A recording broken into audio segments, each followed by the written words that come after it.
Hello students, welcome back to my YouTube channel बरूट English hub. This is Rajni. तो देखिए students, आज हम करेंगे third lecture on American literature. तो देखिए स्टार्ट करते हैं थर्ड लेक्चर हमारा। तो देखिए यहाँ पर आज हम करेंगे 12th जो हमारे पोइट रहेंगे। तो देखिए यहाँ पर है एमिली एलिजाबेथ डिकिंसन। तो देखिए ये जो हमारी राइटर हैं Emily Elizabeth Dickinson most important रहेगी, क्योंकि यहाँ से एक दो क्वेश्चन एग्जाम में मिल जाते हैं हमें। तो देखिए एमिली डिकिंसन है जो ये एक अमेरिकन पोइट है, और देखिए इसके बारे में हमें डेट ऑफ बर्थ वगैरह करने की जरूरत नहीं है। हमें सिर्फ क्या करना है, इनके वर्क्स वगैरह के बारे में करना है कि कौन से इंपॉर्टेंट है और कौन से हमें डीपली करने हैं। तो देखिए एलिजाबेथ डिकिंसन है जो she lived mostly introverted and reclusive life. तो देखिए ये अपनी लाइफ को इंट्रोवर्टेड तरीके से जीती थी। यानी इंट्रोवर्टेड क्या होता है, जो खुद में ही लीन रहते हैं हमेशा। ये अपनी लाइफ में किसी की दखल अंदाजी पसंद नहीं करती थी और हमेशा अकेलेपन में ही बिलीव करती थी, और खुद की बातें ना ही ये शेयर करती थी और ना ही दूसरों की बातें सुनने में ये इंटरेस्ट रखती थी। तो ये इस टाइप की पोइट थी। और रिक्लूसिव लाइफ मीन ये एक बैरागी जीवन जीना पसंद करती थी, जिसको मैरिज वगैरह में इंटरेस्ट नहीं था। तो ये इस टाइप की पोइट थी। और यहाँ देखिए इसके बारे में कुछ खास बातें जो आपको करनी है।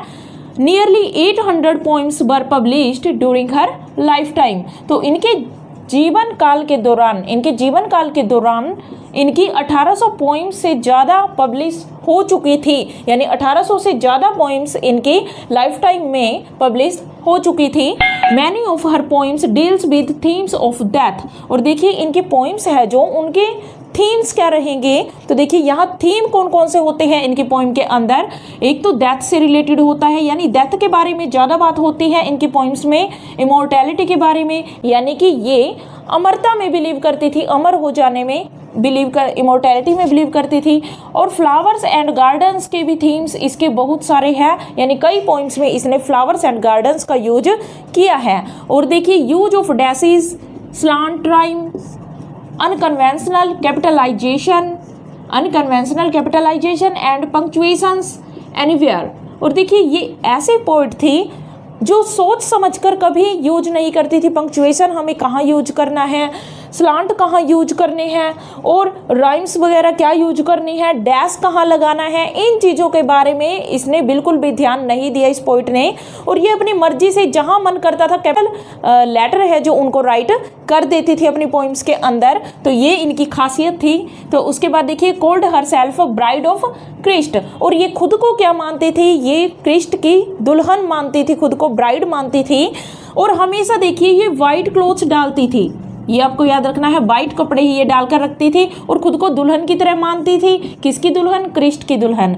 Avoid pentameter. और इसने अपनी पोइम्स में हमेशा ही पेंटामीटर को अवॉइड किया है, यानी कभी भी इसने पेंटामीटर का यूज नहीं किया। Opening more generally for trimeter. और ज्यादातर ये किसका यूज करती थी? सबसे ज्यादा यूज ये ट्रायमीटर का करती थी, ये आपको याद रखना है। उसके बाद टेट्रामीटर का, और फिर क्या करती थी? Less often diameter. और सबसे कम यूज ये डायमीटर का करती थी, सबसे ज़्यादा ट्रायमीटर का यूज ये करती थी। और देखिए यहाँ पर मेजर पॉइंट्स की बात करें इनकी, जो आपको अपने एग्जाम के लिए प्रिपेयर करनी है। तो देखिए ये इंपॉर्टेंट है इनकी, because I could not stop for that. यहाँ से क्वेश्चन आता है। और एक क्वेश्चन यहाँ से आता है, सक्सेस इज काउंटेड स्वीटेस्ट। और मोस्ट इनका जो इम्पोर्टेंट वर्क है वो देखिए ये इनकी पोइट्री ये रहेगी, अ narrow fellow in the grass. ये आपको देखिए एनसीईआरटी की बुक में मिल जाएगी, मोस्ट इंपॉर्टेंट है। यहाँ से क्वेश्चन पक्का आता है एग्जाम में, अगर आया तो एमिली डिकिंसन से। तो देखिए because I could not stop for that, a word came down the walk, this is my letter to the world, a narrow fellow in the grass, I never saw a moor, behind me dips eternity.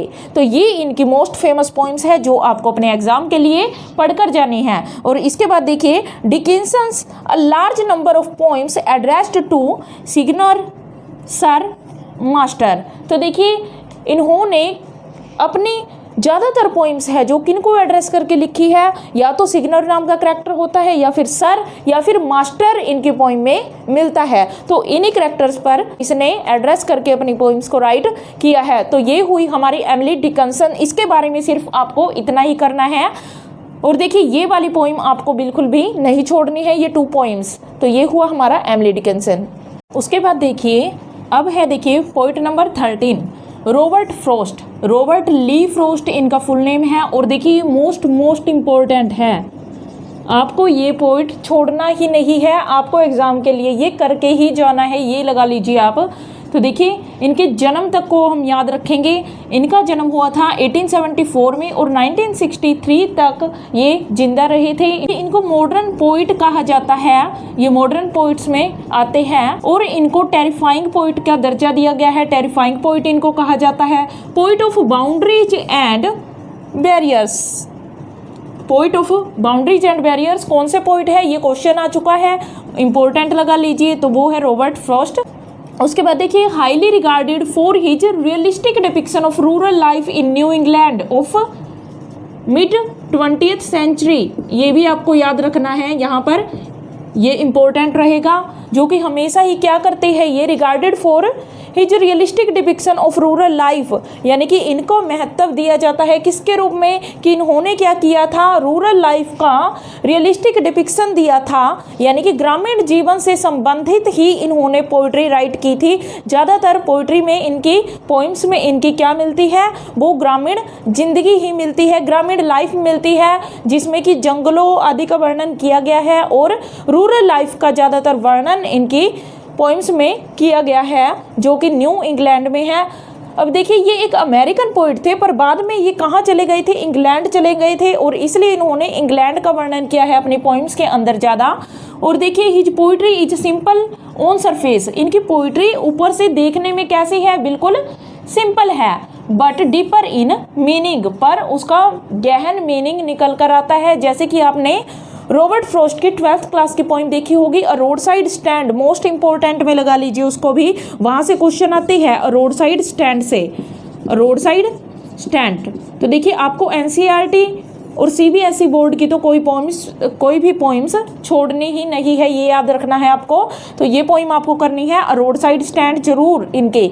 और देखिए इनकी poems में जो क्या है, deeper वर्णन मिलता है, बहुत गहराई से वर्णन मिलता है हर चीज़ का, पर देखने में इनकी पोइम्स बहुत सिंपल होती है। और देखिए stopping by boots in snowy evening, तो देखिए ये पोइम है जो इनकी, ये भी मोस्ट इंपॉर्टेंट रहेगी, ये भी आपको करके जानी है, तो कुछ भी नहीं छोड़ना है रॉबर्ट फ्रॉस्ट से। तो देखिए always kept on Nehru's table, Nehru के टेबल पर हमेशा ही ये पोइम है जो इसकी कॉपी पड़ी हुई मिलती थी, यानी वो हमेशा इस पोइम को पढ़ के इंस्पायर होते थे, हमेशा इस पोइम को वो अपने टेबल पर ही रखते थे, ये आपको याद रखना है। इन 1894 ही सोल्ड हिज फर्स्ट पोइम माई बटरफ्लाई, तो ये आपको याद रखनी है कि इन्होंने माई बटरफ्लाई पोइम 1894 में इसने पहली जो इनकी पोइम थी जो इसने सेल की थी, वो कौन सी थी, माई बटरफ्लाई।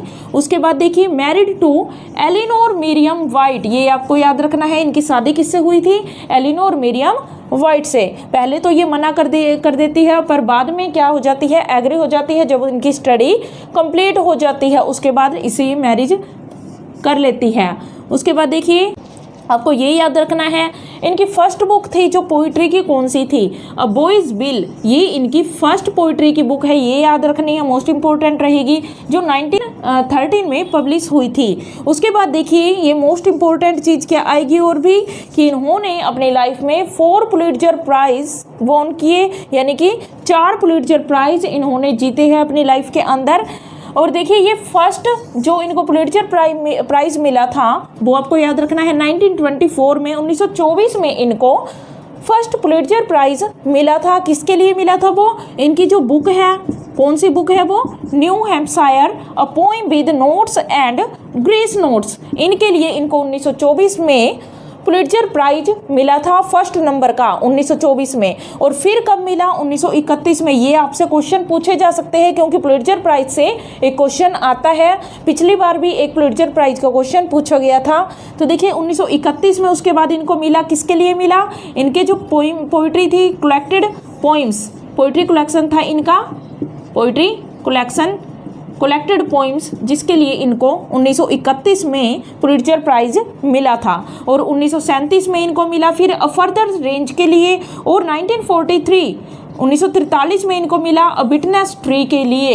ये मोस्ट इंपॉर्टेंट रहेंगे, सभी जो इनके सन है वो आपको जरूर याद करके जाने हैं। किस ईयर में इनको कौन सा पुलित्जर प्राइज किस चीज़ के लिए, किस बुक के लिए मिला था। उसके बाद देखिए इनके जो फेमस पोइम्स हैं वो आपको बिल्कुल भी नहीं छोड़कर जानी है। देखिए सबसे पहले इनमें आती है द रोड नोट टेकन। इससे तो क्वेश्चन पता नहीं कितनी ही बार आ चुका है, द रोड नोट टेकन, ये आपको करनी है। मेंडिंग बॉल, तो देखिए मेंडिंग बॉल से एक लाइन है, ये पूछी गई थी एग्जाम में एक बार। Good fences make good neighbours. अच्छी फैंसीज, अच्छी दीवारें क्या बनाती है, अच्छी बाड़ें क्या बनाती है, बाड़ जो कि खेतों में लगा दी जाती है ताकि कोई एनिमल्स वगैरह एंटर ना कर पाए। तो ये फैंसीज है जो ये कहती है इस पोइम के अंदर की जो गुड फैंसीज हैं वो गुड नेबर बनाती है। अच्छी जब दीवारें खड़ी कर दी जाती हैं उनसे अच्छे नेबर बनते हैं। तो देखिए ये एक इन्होंने क्या किया है, यहाँ पर एक व्यंग्य किया है यहाँ पर इन्होंने। अब देखिए इसके बाद थर्ड पोइम है, बिरचित से आते हैं क्वेश्चन। फायर एंड आइस, ये 10th क्लास में है, दोनों की दोनों आपको करनी ही करनी है ये। उसके बाद देखिए 6th है, 2 tramps in mud time, dust of snow करनी है। Fire and ice, 2 tramps in mud time.